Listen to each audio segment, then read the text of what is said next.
Amém, irmãos. Vamos todos de pé abrir a nossa Bíblia no livro do Apocalipse, no capítulo número 2. Apocalipse, capítulo número 2. Vamos ler do versículo 12 ao versículo 17. Nós começamos há 2 domingos atrás uma série sobre as cartas de Jesus às igrejas da Ásia Menor. Vamos hoje à leitura da terceira carta à igreja em Pérgamo. Apocalipse capítulo 2, versículo 12 ao versículo 17. Você achou na Bíblia? A palavra de Deus diz assim: ao anjo da igreja em Pérgamo escreve: estas coisas diz aquele que tem a espada afiada de 2 gumes. Conheço o lugar em que habitas, onde está o trono de Satanás, e que conservas o meu nome, e não negaste a minha fé, ainda nos dias de Antipas, minha testemunha, meu fiel, o qual foi morto entre vós, onde Satanás habita. Tenho, todavia, contra ti algumas coisas, pois que tens aí os que sustentam a doutrina de Balaão, o qual ensinava a Balaque a armar ciladas diante dos filhos de Israel, para comerem coisas sacrificadas aos ídolos e praticarem a prostituição. Outrosim tu tens os que da mesma forma sustentam a doutrina dos nicolaítas. Portanto, arrepende-te, e se não, venho a ti sem demora, e contra eles pelejarei com a espada da minha boca. Quem tem ouvidos, ouça o que o Espírito diz às igrejas. Ao vencedor, dar-lhe-ei do maná escondido, bem como lhe darei uma pedrinha branca, e sobre essa pedrinha escrito um nome novo, o qual ninguém conhece, exceto aquele que o recebe. Amém. Obrigado, Senhor, pela Tua palavra e por essa oportunidade que temos mais uma vez de ouvir a Tua voz aqui nesse lugar. E é isso que queremos, Pai. Ninguém veio aqui ouvir palavras de homens, nem doutrinas humanas. Nós viemos ouvir a voz do Senhor nosso Deus, falando ao nosso coração através do Espírito Santo. E é o que eu te peço essa manhã, fala conosco, Pai. Ministra a Tua palavra, nos alimenta nesta manhã, através do Espírito Santo, toca nos nossos corações. E usa a minha vida como um instrumento em Tuas mãos, me dá a unção do Espírito Santo, para que eu possa ministrar a Tua palavra com o poder de quebrar barreiras, para que corações sejam alcançados. É o que eu te peço aqui com os irmãos, orando em nome de Jesus. Amém. Graças a Deus, os irmãos podem sentar. Amados, nestas cartas de Jesus às igrejas, nós temos visto a cada semana e temos tido uma oportunidade de entender o que Jesus aprova e o que Jesus reprova numa igreja. A cada uma, o Senhor vai dizendo as coisas que Ele aprova, que Ele elogia, e as coisas que Ele reprova, que Ele censura e que pune quando reprova e censura alguma igreja. E este estudo, ele é de vital importância para que nós possamos conhecer estas coisas. Nesta terceira carta, Jesus manda que João escreva ao anjo da igreja em Pérgamo. Já explicamos que esse anjo é o mensageiro, não é um anjo de Deus, mas é um homem, é um líder, é alguém que tem a função de trazer a mensagem do Senhor à igreja.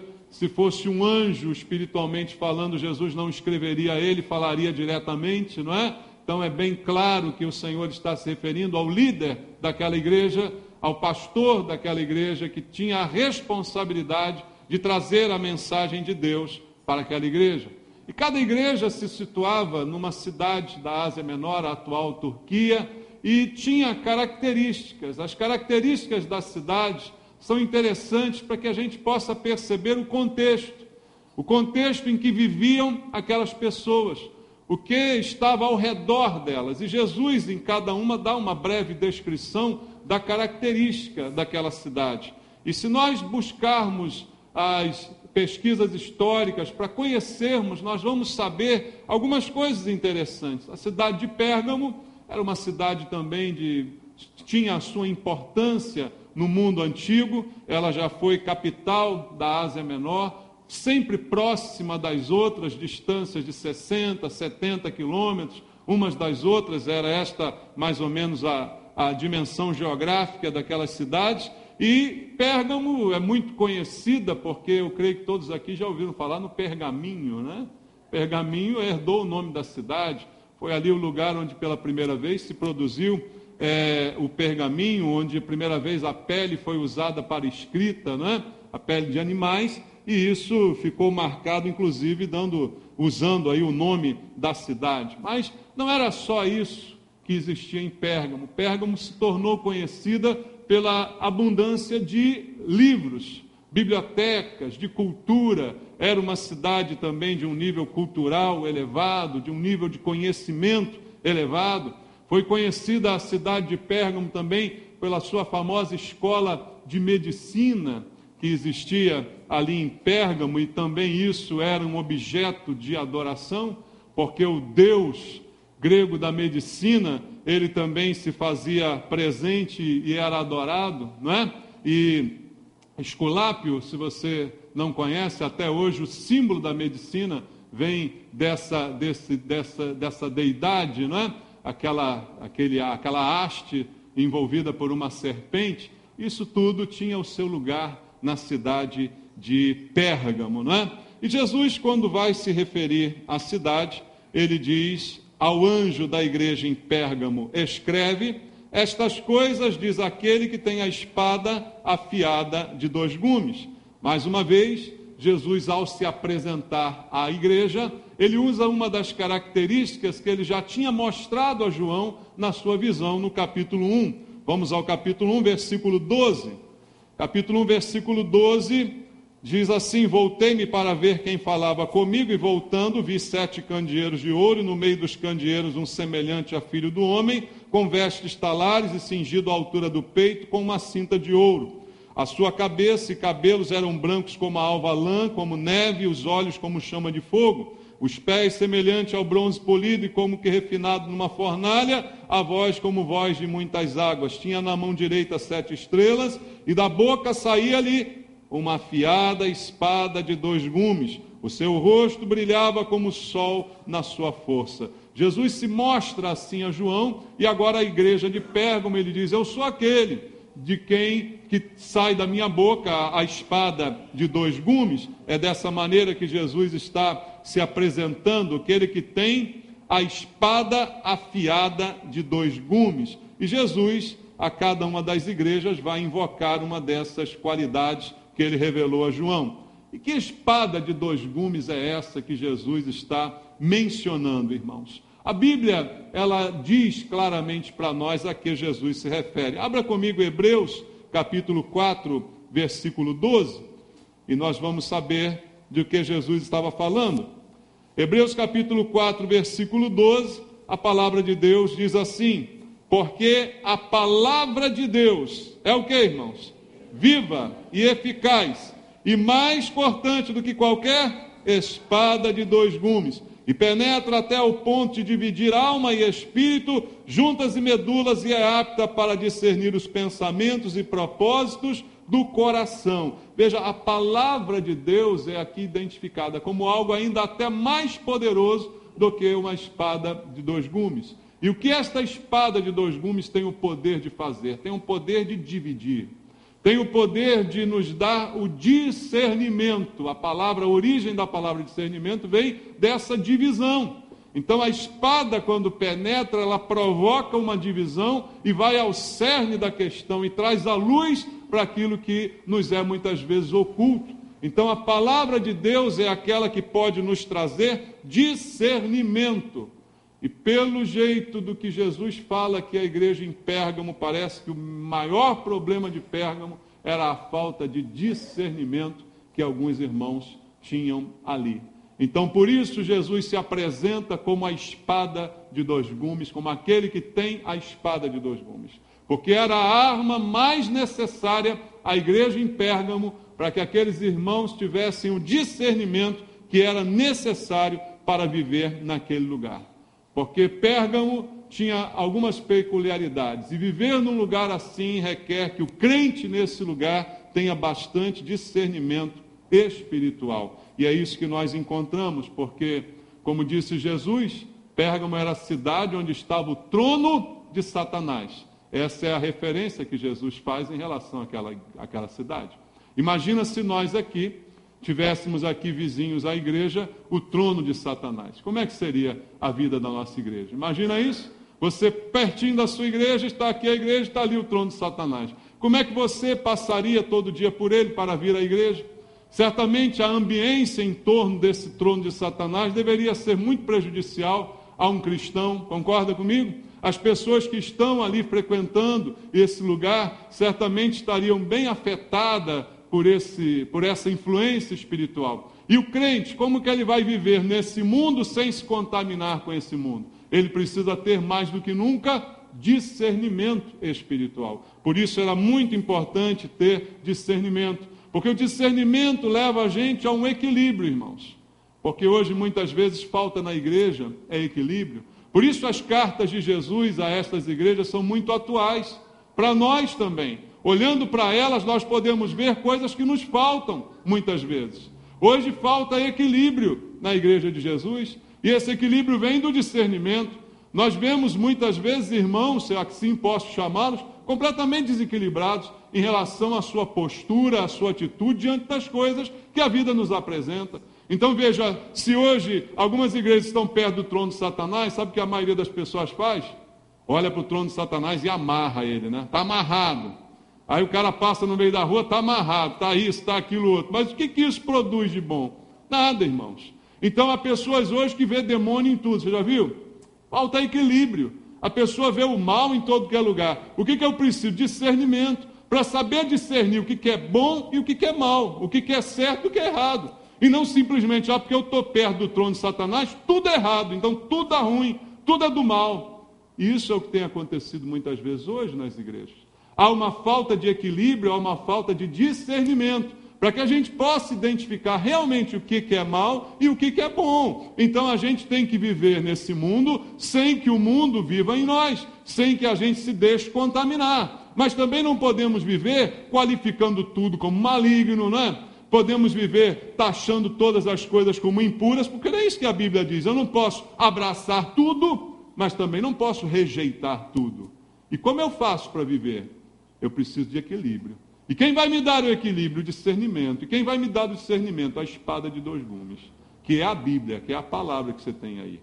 Então, para você saber se uma coisa é boa ou ruim, não é porque todo mundo está dizendo que é boa, todo mundo está dizendo que é ruim, que isso é assim. Não é a voz do povo que é a voz de Deus. Tenha certeza disso, meu irmão. A voz de Deus é a palavra de Deus. E ela está aí disponível para você. Para que você possa se utilizar dela para saber o que convém e o que não convém. Para saber o que é certo e o que é errado, para saber o que vem de Deus e o que vem do diabo. É a palavra de Deus que vai dar isso a cada um de nós. Então, dessa forma, Jesus se apresentou àquela igreja, não é? Porque era um lugar complicado, o lugar onde a igreja vivia. Mas, a cada uma das igrejas, Jesus também afirma, como diz aqui no versículo 13, conheço o lugar em que habitas, onde está o trono de Satanás, e que conservas o meu nome e não negaste a minha fé, ainda nos dias de Antipas, minha fiel testemunha, meu fiel, o qual foi morto entre vós, onde Satanás habita. Veja, mais uma vez, Jesus afirma, como a todas as outras, eu conheço a situação de vocês. Não há nada que aconteça que Jesus não conheça. Você crê nisso, meu irmão? Alguma coisa que a gente faça que Jesus não veja, que ele não saiba? Alguma coisa que aconteça aqui na igreja que ele não tome conhecimento? Ilusão é pensar que ele não sabe, não é? Ele sabe todas as coisas. E a cada igreja ele diz, eu conheço. Eu sei a necessidade, eu sei a dificuldade, eu sei o lugar aí não é fácil, eu sei que é difícil ser crente aí em Pérgamo, porque o trono de Satanás está aí pertinho de vocês, mas eu sei também que vocês mantiveram aí essa fé, vocês mantiveram uma fidelidade, até um homem que foi aí martirizado, né? Ele está falando a respeito disso, porque não era fácil, certamente, ser cristão numa cidade como aquela, mas como não é fácil ser cristão em cidade nenhuma do mundo, irmãos? Aonde é fácil ser cristão? Diz para mim. Tem alguma cidade que é fácil ser cristão? Eu não sei, sei lá. Numa que é 100% de cristão, não existe, né? E mesmo assim, aquela que diz que a maioria é crente, essa maioria é crente, só a misericórdia, né, irmão? Porque tem até país que diz que a maioria é crente, mas quando você vai ver o comportamento dos caras, não tem nada a ver com crente, não é? Então não são números que vão trazer facilidades. Não existe cidade fácil de se viver. E não era fácil, certamente, ser cristão em Pérgamo. Porque o peso espiritual sobre a cidade certamente era grande. Era tão grande a ponto de dizer Jesus que ali está o trono de Satanás. E esse trono de Satanás, eu já vi comentários à beça aí, livros, internet, tanta coisa, né? Há duas possibilidades aí. Em Pérgamo havia o templo de Zeus, na acrópole da cidade, que era um templo fantástico, né? Eu até pedi para projetarem aí uma foto, que esse templo foi reerguido, uma cópia dele, na cidade de Berlim, na Alemanha. Era o templo de Zeus. Esse templo de Zeus era uma coisa fabulosa, mas era um templo a um deus falso. Está lá, olha, uma réplica do templo de Zeus em Pérgamo, que foi construída em Berlim, a capital da Alemanha. Essa é uma das possibilidades, talvez Jesus estivesse referindo a esse templo de Zeus, né, na acrópole da cidade, mas também ali existia o maior templo que foi edificado também para o imperador romano, porque o culto ao imperador romano, toda aquela região estava sujeita a este culto. E ali também existia um templo muito grande dedicado a esse culto ao imperador. As duas coisas são ofensivas, um falso Deus e um Deus homem também falso. As duas coisas são influência maligna.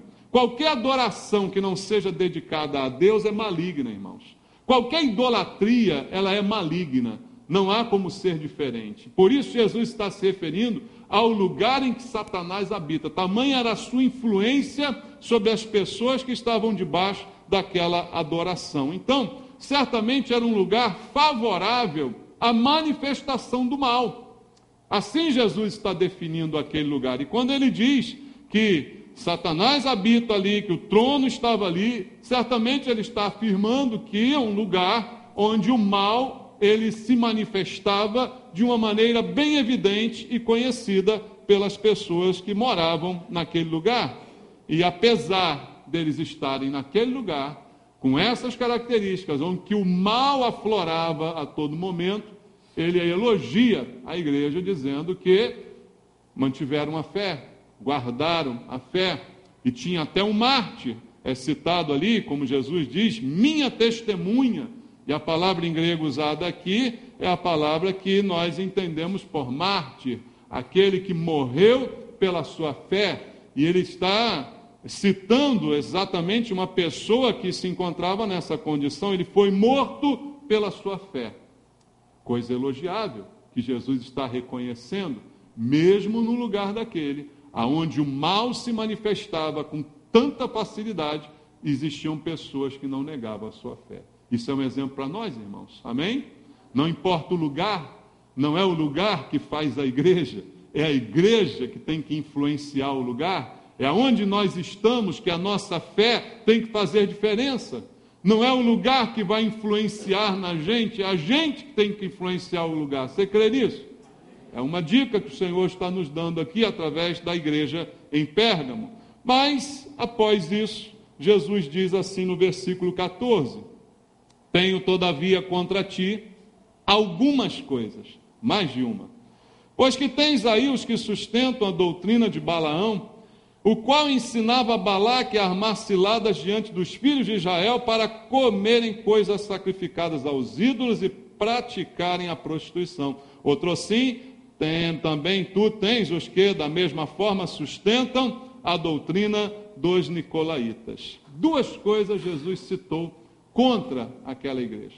Nos dois casos, qual o problema, amados? Heresia. Esse era o problema. Tinha fé, tinham pessoas ali comprometidas com o evangelho, a ponto de até um deles morrer pela sua fé. Mas a heresia entrou naquela igreja. Os erros doutrinários, os desvios teológicos, os ensinamentos falsos penetraram naquele meio. E isso é o que Jesus está censurando. Então, manter a fé num ambiente hostil Não é tão difícil. Basta que você se fortaleça no Senhor, e isso é possível certamente de acontecer. Lutar contra o óbvio é realmente mais fácil. O problema, o mais difícil, é lutar contra o que é sutil. E esse é um dos grandes problemas das nossas igrejas hoje, irmãos. Hoje nós sabemos identificar muito bem o mal, quando o mal é aviltantemente mal e visível, né? Escandalosamente visível. Então nós sabemos identificar o mal nas grandes manifestações do mal. O problema é identificar o mal nas pequenas manifestações do mal. E nisso, irmãos, nós muitas vezes somos enganados. Porque alguém se diz pastor ou crente, vai para uma televisão, diz um monte de baboseira, a gente acaba engolindo isso aí. Porque não tem cara de ser o mal, não tem cara de ser o capeta, não é, irmãos? Então a gente consegue amarrar muitos demônios aí, né? Nessa linguagem supersticiosa que alguns gostam de usar. Mas não discernimos coisas simples como um erro doutrinário, como uma heresia maligna e destruidora que tem o poder de entrar dentro da igreja por alguém que se diz crente, por alguém que se diz pastor. Não é, irmãos? Esse era o problema de Pérgamo.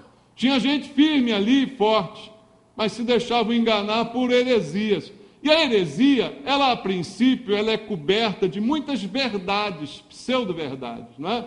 Que a sustentam de alguma forma. E faz com que as pessoas, a princípio, a recebam. Mas gradativamente ela vai se mostrando contrária à palavra de Deus. Mas aí já é tarde, porque você já recebeu aquele erro, aquele engano no seu coração, que já te desviou de alguma maneira do objetivo e do propósito. Toda heresia é assim. As heresias não são escandalosas, irmãos. Elas começam a ser ministradas com alguma coerência. É por isso que tem tanta gente seguindo movimentos heréticos. Você diz, mas essas pessoas são cegas? Não, elas se tornaram cegas aos pouquinhos, irmãos.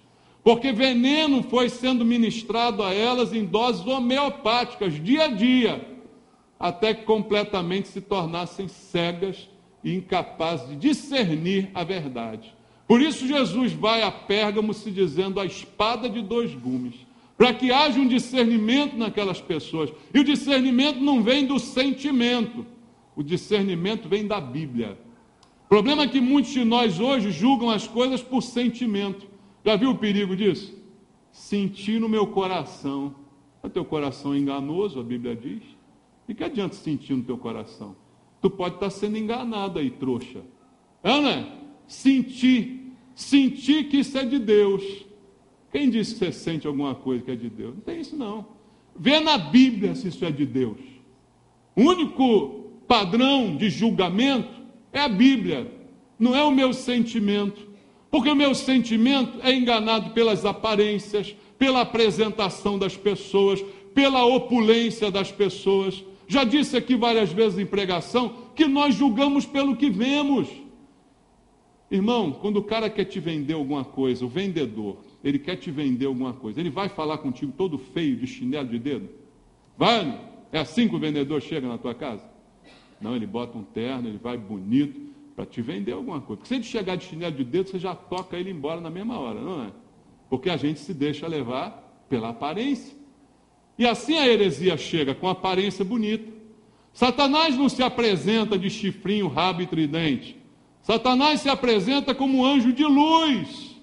Os seus ministros, como diz a Bíblia, se transformam em ministros de justiça, para enganar, não de forma aparente e clara, mas de maneira sutil. Esse é o problema. O problema de Pérgamo é a sutileza, irmãos. É fácil amarrar Satanás quando ele está ali, você está vendo. Amarra você, pá. Agora vai amarrar o que você não está vendo, né? Vai lutar contra isso. Esse que é o problema. Eles lá parece que faziam o contrário, né? Eles coavam camelos e engoliam mosquitos. Jesus falou sobre isso ao contrário. Aí em Pérgamo acho que eles faziam diferente, né? Os grandes problemas eles viam e coavam, agora os pequenos passavam e eles não viam.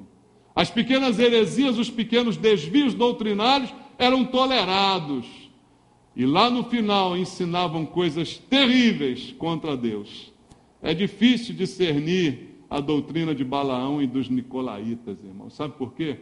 Porque isso é heresia de crente. Isso não é heresia de inimigo de Deus. É fácil você identificar o satanista. O satanista não vai te enganar. O satanista, ele gosta de ser identificado como satanista, né? A maioria deles. Alguns se disfarçam, né?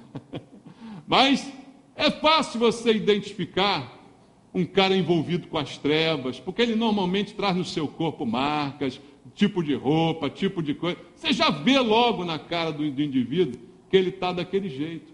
O problema é identificar a heresia de crente, irmãos. Balaão já foi um pseudo-crente, né? Profeta de Deus. Heresia de profeta é um problema sério, sabia? Porque o que tem de gente hoje se dizendo profeta, né, irmãos? E o que tem de gente caindo na heresia do profeta. Mas sabe por que cai na heresia do profeta? Porque o profeta falso sempre fala aquilo que você gostaria de ouvir. Como ele diz aquilo que você gostaria de ouvir, você já fica propenso a escutá-lo. E dizer, fala mais para mim, fala mais que eu estou querendo ouvir, fala, é isso mesmo, fala. É assim que faz, né? Porque ele diz que você quer ouvir, então você se abre para ele. E esse era o problema da doutrina de Balaão. Balaão é aquele que vende os seus dons. Você conhece a história de Balaão, está lá no livro de Números? Ele é um profeta, mas ele é um profeta vendido. Ele é um profeta que se move por dinheiro, onde der mais ele vai. Quem pagar mais leva Balaão, né? E ele acha que Deus pode mudar de ideia, porque ele não conhece Deus, ele não tem uma noção exata sobre Deus. Ele acha que Deus hoje diz uma coisa, amanhã diz outra. Não são assim os profetas que você hoje tem visto por aí? Não são assim? Profetas que profetizam falsamente, que fazem isso visando lucro, que fazem isso querendo ganhar de você alguma coisa, querendo te prender financeiramente. Não é isso que eles fazem? Profetas que um dia Deus fala uma coisa, outro dia Deus fala outra, mas você nem se toca que está falando coisa diferente, não é porque você quer ouvir. Balaão é assim, é um cara que não conhece Deus, e ele tenta amaldiçoar Israel por dinheiro, ele tenta fazer isso, ele tenta ter essa sensação de que isso seria possível, mas ele não consegue, isso é bloqueado, isso é cerceado. Mas aí, irmão, ele sempre dá um jeito. O falso profeta sempre dá um jeito. Até quando ele é impedido de fazer alguma coisa explícita, ele tenta fazer alguma coisa implícita, que seja disfarçada e que ninguém perceba. Assim fez Balaão. Balaão aconselha Balaque, já que você não pode vencer esse povo, então enfraqueça esse povo, promovendo mistura no meio deles. A estratégia de Balaão é fantástica, irmãos, é a estratégia do diabo. O diabo não pode vencer a igreja, você crê nisso? Jesus disse, as portas do inferno não prevalecerão contra a minha igreja. A igreja nunca será vencida por Satanás, mas ele certamente penetra sorrateiramente jogando um contra os outros. E certamente penetra sorrateiramente nos dividindo e também produzindo mistura no nosso meio, fazendo crescer o número e a quantidade do joio, para que o trigo seja sufocado. Assim fez Balaque, aconselhado por Balaão. Ele se infiltra no meio do povo, provoca euforia naquele povo, ele propõe uma festa. Vamos dar uma festa aqui. Vamos convidar os israelitas para uma festa e vamos misturar eles com as nossas mulheres. Vamos promover uma mistura, é o que ele vai fazer, não é? E induzir as filhas dos moabitas a conquistar os filhos de Israel. Satanás sabe muito bem o que faz, né, irmão? Homem bobo é um problema, né? Homem bobo cai por uma mulher. Não foi assim com Sansão? Foi ou não foi? Dalila que está lá para provar, né? O grande homem de Deus chamado Sansão. Mas vai ter um relacionamento com uma mulher que não é de Deus. É assim que Satanás derruba. É por isso que eu sempre digo aqui, sem medo de errar, porque é a Bíblia. Se você gostar, muito bem. Se não gostar, muito bem também. A Bíblia fala de julgo desigual. Julgo desigual é o seguinte, resumindo, crente casa com crente, crente namora com crente. Crente só é sócio de crente. Não há sociedade entre luz e trevas, isso é claro na Bíblia. Quer corromper a tua vida, se associa com alguém que não é crente. A corrupção certamente vai acontecer na tua vida em algum nível, alguma escala. Em algum momento isso vai te prejudicar. E isso era a ideia de Balaão. E Jesus está aqui criticando esta suscetibilidade da igreja a essa doutrina de Balaão, a dizer, não, a gente pode se misturar sim, porque agora os tempos são modernos, sabe? Então a gente pode. Então, é isso que ele vai fazer, a mesma coisa que Balaão fez com o povo de Israel, fazendo com que eles se misturassem, com que eles se tornassem tranquilos pela sua posição. Nós não somos filhos de Deus, nós somos o povo de Deus. Então a gente, afinal de contas, a gente pode tudo, porque Deus conserta toda besteira que a gente faz, sabe? Porque nós somos os escolhidos de Deus, então a gente pode fazer qualquer coisa. Essa é a doutrina de Balaão. É a doutrina, não, nós somos filhos do rei. Essa euforia, essa festa, né? Que tira o discernimento da gente, que cega os nossos olhos para as coisas que são claras na Bíblia Sagrada. E a gente começa a relativizar a Bíblia Sagrada. Não é bem isso que Deus quis dizer, porque hoje o tempo é moderno, vamos modernizar a palavra, vamos modernizar a igreja. É isso que estava acontecendo lá em Pérgamo, irmãos. A doutrina de Balaão estava se infiltrando naquela igreja. Não é? Isso em todas as áreas. Agora eu pergunto para você, fala sinceramente, só para você mesmo, isso não está acontecendo nas igrejas hoje? Cada vez mais nas igrejas hoje os crentes não estão mais frouxos, fala a verdade, não estão mais frouxos nos seus padrões de moral. Já está começando a virar moda ser crente, irmão. Se é moda ser crente, é moda ser mundano também, né? Já tem crente levando os filhinhos para pular carnaval, já viu? O bailezinho de carnaval é criança. Ah, coitadinho, deixa ele pular um pouquinho. É, legal. Quando ele crescer, ele vai continuar pulando o carnaval. Porque a Bíblia diz, instrui a criança no caminho que ela deve andar, ela não vai se desviar dele. Você ensinou ele desde pequenininho a pular carnaval na festinha da creche, do colégio, porque Balaão penetrou na tua vida. A doutrina de Balaão fez com que você achasse isso normal, porque ele é criança igual as outras todas. Ah, o que tem ele usar essa estrela de 5 pontas tatuada no braço? Está todo mundo fazendo isso, está todo mundo botando tatuagem. O que tem botar esse piercing na língua? Está tudo bem. Balaão está aí para dizer para você que está tudo bem, mas eu sou contra Balaão. Jesus é contra Balaão. E eu estou aqui para dizer para você que não está tudo bem, não. Você não gostar, vai embora da minha frente. Mas eu estou aqui para dizer isso para você. Glória a Deus. Não está tudo bem. Não está tudo bem. Está tudo mal. E cada vez está ficando pior. Abra Números capítulo 22. Números capítulo 25, perdão. Números 25, do 1 ao 3. Está escrito aqui. Números 25, do 1 ao 3.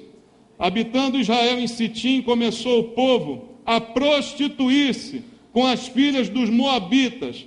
Estas convidavam o povo a quê? Aos sacrifícios dos seus deuses. E o povo comeu e inclinou-se aos deuses delas. Juntando-se Israel a Baal-Peor, a ira do Senhor se acendeu contra Israel. A prostituição entrou. Como que a prostituição entrou? A gente fala em prostituição, você pensa logo em mulher vendendo o corpo por dinheiro. Prostituição não é só isso não. Deus está dizendo aqui que israelita casar com um moabita é prostituição.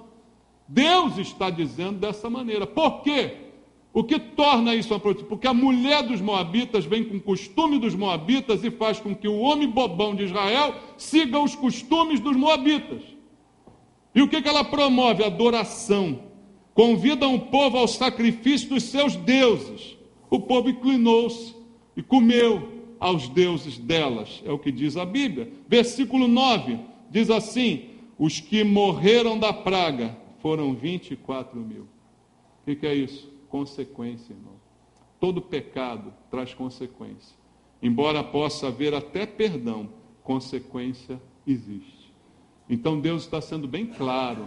Quando Jesus está dizendo para a igreja, vocês guardaram a fé, Mas tem gente aí dentro que pratica a doutrina de Balaão, que ensinava o povo a fazer estas coisas. E tem gente aí, no meio de vocês, ensinando que essas coisas são normais, ensinando que agora pode, ensinando que não é bem assim, que o evangelho tem que ser mais light. Tem gente aí ensinando isso para vocês. Se você não gostou, reclama com Jesus, porque é ele que está repreendendo Pérgamo. E se ele repreendeu Pérgamo, ele repreende a Nova Vida, ele repreende a Igreja Batista, ele repreende a Igreja Presbiteriana, ele repreende qualquer uma que estiver indo pelo caminho de Balaão. Por isso está escrito, para que a gente fuja do caminho de Balaão. E o caminho de Balaão é esse aqui. É achar que Deus muda de ideia, é achar que o tempo muda tudo, é achar que a gente pode fazer qualquer coisa que der na telha da gente, que pode se misturar. Não pode. Por que que não pode? Porque o outro que não teme o Deus que você teme, vai querer empurrar os costumes e crenças dele em cima de você. E você acha que vai convencer ele, mas não vai. É por isso que não pode. É isso que Deus está dizendo. Mas Deus diz também àquela igreja que eles tinham ali, aqueles que sustentam a doutrina dos nicolaítas. Eu já falei aqui, quando estudamos a carta a Éfeso, né, a respeito dessa doutrina, mas é sempre bom lembrar, há duas possibilidades. Alguns afirmam que esses nicolaítas seriam adeptos de Nicolau, um suposto diácono lá do início da igreja, que teria se debandado da fé, não é? E começado a ensinar uma imoralidade misturada com santidade, começado a ensinar que na carne é uma coisa, no espírito é outra, no espírito eu estou bem, mas na carne eu posso fazer o que quiser. Essa é uma possibilidade, mas eu já disse a você que eu creio mais no sentido da própria palavra. Em grego, nicolaíta é a junção de nikolaoston, que é domínio sobre o povo, é a doutrina que mostra o domínio sobre o vencido e que indica uma relação de domínio entre quem está no clero e quem é leigo. Então Jesus está, no meu entender, condenando isto que acontece e que ainda hoje acontece nas igrejas. Aqueles que estão na liderança se acharem melhores do que aqueles que são liderados. Isso é o primeiro princípio para que a seita se estabeleça. Como é que a seita se estabelece? Ela se estabelece fazendo com que a palavra do líder seja inquestionável. E qualquer um que tente questionar o líder é tido logo como herege e é logo colocado como cidadão de segunda classe. Toda seita tem esta característica, irmão. Por quê? A doutrina dos nicolaítas, que prega que o líder deve dominar sobre o povo, sobre a pessoa comum. É isso que prega essa doutrina. Isso é condenado por Jesus, exemplificando a palavra que ele deu aos discípulos. Abra comigo Mateus capítulo 20. Mateus capítulo número 20, versículo 25 a 28. Mateus capítulo 20, do 25 ao 28. Jesus diz assim: então Jesus, chamando-os, disse: sabeis que os governadores dos povos os dominam, é o termo que Jesus usou, e que os maiorais exercem autoridade sobre eles. Agora olha o versículo 26.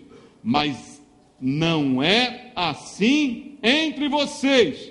Pelo contrário, quem quiser tornar-se grande entre vós, será esse o que vos sirva. E quem quiser ser o primeiro entre vós, será o vosso servo.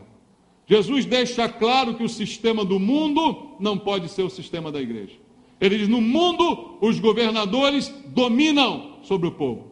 Qualquer líder que tenta dominar sobre o povo é herege, é satânico. Isso caracteriza uma seita. O líder não ensina pelo domínio, ele ensina pelo exemplo. É assim que funciona. Entende isso? Jesus deixou claro, no mundo é assim, todo mundo acha que isso é assim, ninguém questiona, porque assim é o mundo.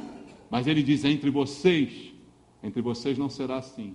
Quem quiser ser o maior, seja o servo de todos.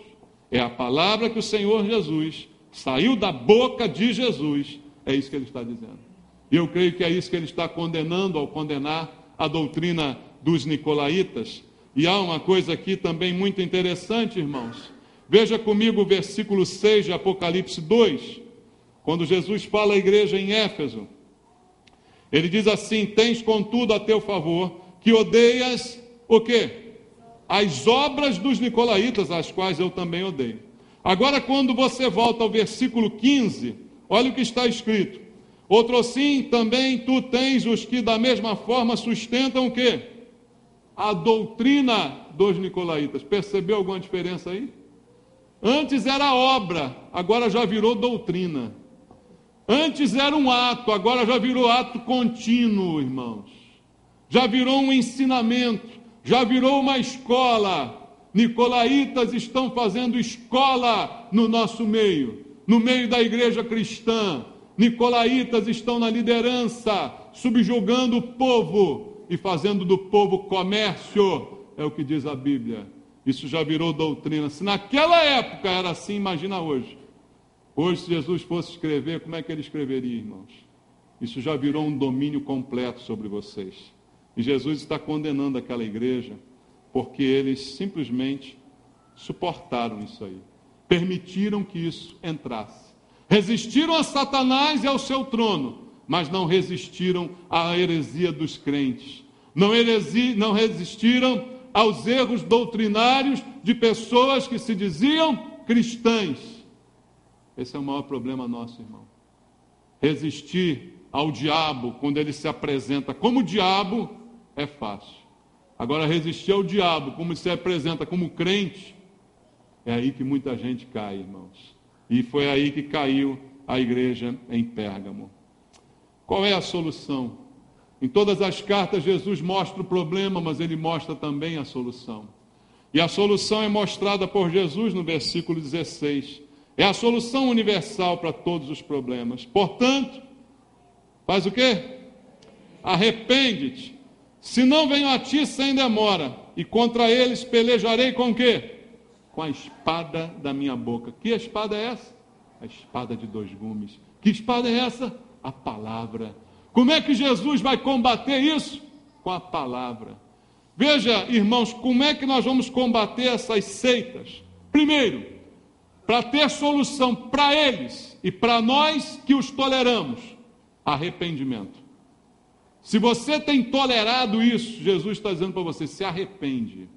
Se você tem feito isso, se você é um desses dessa doutrina, se arrepende. O arrependimento é tanto para quem tolera, quanto para quem pratica, porque os dois estão errados. Arrepende-te é o conselho de Jesus para que haja solução. Se você tem se deixado levar por esse erro de Balaão, por essa mistura toda, por esses conceitos errados que ainda estão na tua mente, que não tem problema, não tem nada a ver, se você tudo fala isso, tem nada a ver, arrepende-te, é a primeira coisa. Esse é o primeiro passo que o Senhor está nos mandando fazer. E ele diz, se não, eu vou aí com a espada de dois gumes. Irmão, a gente não enfrenta herege com porrete. Às vezes dá vontade, né? Eu confesso que às vezes dá vontade de voar no pescoço de um deles. Mas não é assim que Jesus falou, né? Jesus diz, não é com pau nem com espada, não é assim. Não é por força nem por violência. É pelo meu Espírito, diz o Senhor. Então o Senhor está ensinando que a espada que a gente vai usar é essa aqui. E contra essa, eles não têm argumento. Contra os hereges, jogue a palavra de Deus neles. Desça com essa espada sobre a cabeça deles, irmãos. Porque eles não têm argumento. Pode chamar esses hereges todos que estão aí na televisão dizendo bobagem e manda eles a palavra contra eles. Tudo que eles têm é uma palavra deturpada, uma palavra utilizada maquiavelicamente. É tudo que eles têm. Agora a palavra genuína da verdade, ela corta. Ela é corta e corta com dois gumes, corta para os dois lados. E Jesus está dizendo, eu vou vir aí com a palavra. Serão abatidos pela palavra, pela espada. É a palavra, irmão. Se você não valoriza a palavra, se você valoriza o que você pensa, o que você acha, o problema é seu. A palavra vai vir sobre você e ela vai te julgar. Você pode pensar o que você quiser, você é livre para pensar o que você quiser. Eu já vi gente aqui que passou aqui anos na igreja, mas que pensa o que quer. que acha que gente boa vai ser salva. E aí? O problema é dele. Acha isso? O problema é seu. A palavra é que vai te julgar. É a palavra que vai arrebentar com essa tua heresia na tua cabeça. É a palavra. O problema é de quem quiser pensar o que quiser. Tem gente que diz, não tem nada a ver, não tem nada a ver. A palavra é que vai te julgar. É só a palavra. E é o que Jesus está dizendo. Mas no final, o Senhor Jesus, ele termina dizendo à igreja no versículo 17. Quem tem ouvidos, faz o quê? Ouça o que o Espírito diz às igrejas. Isso lembra para a gente, mais uma vez, que a gente tem ouvido para ouvir. Amém? Mas para ouvir a palavra, para ouvir a voz do Espírito Santo. Nosso ouvido é para isso, irmão. E quem tem, ouça. Quem tem ouvidos, ainda tem ouvidos, ouça, é que o Senhor Jesus está dizendo. E ele termina dizendo ao vencedor, dar-lhe-ei do maná escondido, bem como lhe darei uma pedrinha branca, e sobre essa pedrinha escrito um novo nome, o qual ninguém conhece, exceto aquele que o recebe. Quem é o vencedor da história, irmão? O vencedor é quem não se contamina. O vencedor é quem discerne com a palavra. Ou aquele que se arrepende. Também pode se tornar um vencedor. Amém? Quem se arrepende ainda tem solução. Só não tem solução para quem não se arrepende e continua assim a vida inteira até a morte. Mas o vencedor é aquele que discerne. O vencedor é aquele que se arrepende. E aí Jesus diz, para ele, há um prêmio.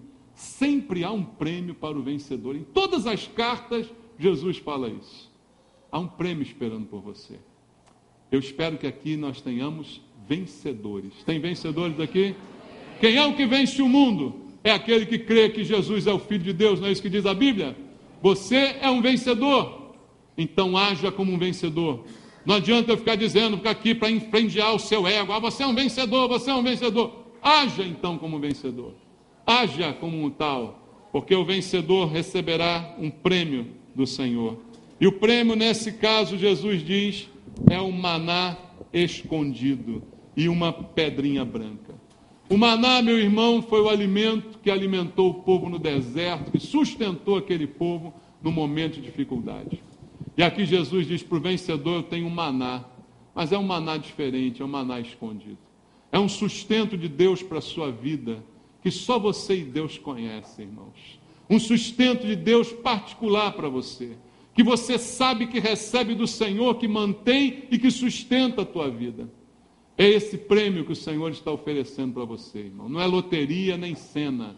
É um prêmio espiritual. É um sustento que vem diretamente de Deus. E Jesus termina dizendo que o vencedor também receberia uma pedrinha branca. E sobre essa pedrinha escrito um novo nome, o qual ninguém conhece, exceto aquele que o recebe. Algumas pessoas também especulam a respeito do significado dessa pedrinha branca. Alguns dizem que essa pedra branca era o resultado de um julgamento, que o juiz, quando iria absolver a pessoa, colocaria uma pedra branca em sinal de absolvição, dando assim a sua sentença. Mas há outra história também contada sobre essa pedra que eu pessoalmente prefiro. Era um costume da antiguidade, e Jesus certamente ao falava e se referia a costumes que as pessoas sabiam o que ele queria dizer naquele contexto, naquela época. Havia um costume antigo entre amigos, que os amigos colocavam seus nomes sobre uma pedra, e essa pedra era partida ao meio, com metade do nome de cada um em cada lado daquela pedra. Ao se separarem, os amigos recebiam aquela metade para que um dia de novo se encontrassem e pudessem juntar aquelas metades como prova da amizade, do compromisso que fizeram anos atrás. O Senhor Jesus está dizendo aqui, irmãos, dar-lhe-ei uma pedrinha branca, e sobre essa pedrinha é escrito um nome novo, que ninguém conhece, exceto aquele que o recebe. Aquele que recebeu metade da pedra tem metade de um nome. E alguém que olhasse para aquilo não iria entender. O que significa isso? Eu não sei o que é isso. Mas quem me deu sabe, e eu que recebi também sei. Entende isso? Ninguém conhece, mas você conhece. A tua relação com Deus ninguém conhece, mas você conhece. E o Senhor também conhece. Há um nome escrito que só você conhece. É o teu nome e o nome de Jesus. Que sela esse pacto de amizade e de amor eterno, para que quando um dia você se encontre com o Senhor, você veja o cumprimento de tudo isso que o Senhor separou para você. O vencedor verá isso. O vencedor estará com o Senhor para bater essa pedrinha uma com a outra e dizer: é você o meu filho, é você o meu amigo. Eu espero que você e eu sejamos esses vencedores. Que sabemos discernir o mal evidente, mas também sabemos discernir o mal que não é tão evidente assim. Sabemos ficar com a palavra de Deus, a espada afiada de 2 gumes. Fique com a palavra, meu irmão, e você jamais será enganado. Amém? Que Deus abençoe você em nome de Jesus. Vamos louvar ao Senhor nosso Deus. Vamos louvar ao único que é digno de receber o nosso louvor.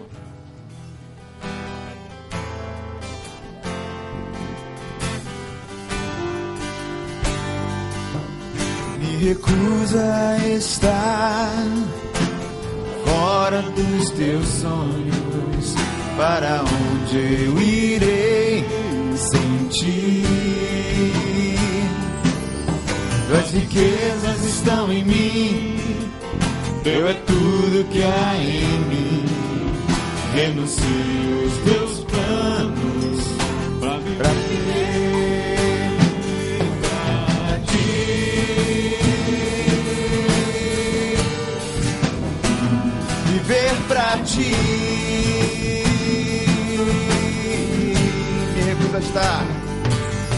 Me recuso a estar fora dos teus sonhos. Para onde eu irei sem ti? Tuas riquezas estão em mim, teu é tudo que há em mim. Renuncio os meus planos pra viver.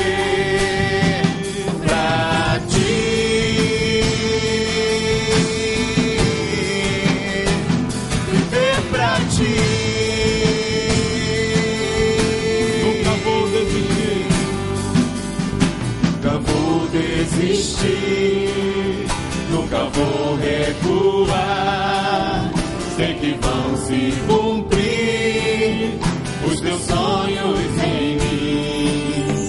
Nunca vou desistir, nunca vou recuar. Sei que vão se cumprir os teus sonhos em mim. Eu irei. Pai amado, em nome de Jesus, Senhor, quero clamar a Ti essa manhã. Pra ti. Fala com a igreja, Senhor. Fala conosco, Pai. Viver pra ti. Muda a nossa direção. Muda o nosso rumo, Senhor. Eu não sou dos que desistem. Eu não sou dos que recuam. Decidi viver o melhor que tens pra mim. Eu não sou dos que desistem, eu não sou dos que recuam. Decidi viver o melhor que tens pra mim. Nunca vou desistir, nunca vou recuar. Sei que vão se cumprir os teus sonhos em mim. Nunca vou desistir, nunca vou recuar. Sei que vão se cumprir os teus sonhos em mim. Aleluia. Glória ao Teu nome, Senhor. Recebe o nosso louvor. Recebe a nossa adoração. Fala conosco, Senhor. Fala, Senhor, ao Teu povo. Muda a nossa vida, Pai, em nome de Jesus.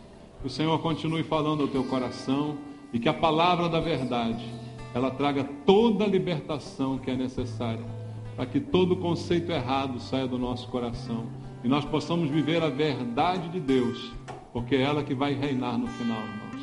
É a verdade, ela sempre reinará. Guarde o teu coração, não desista jamais, amém? Fique firme na presença de Deus e não se deixe enganar por heresia de crente. Não se deixe enganar. Guarda o teu coração em nome de Jesus.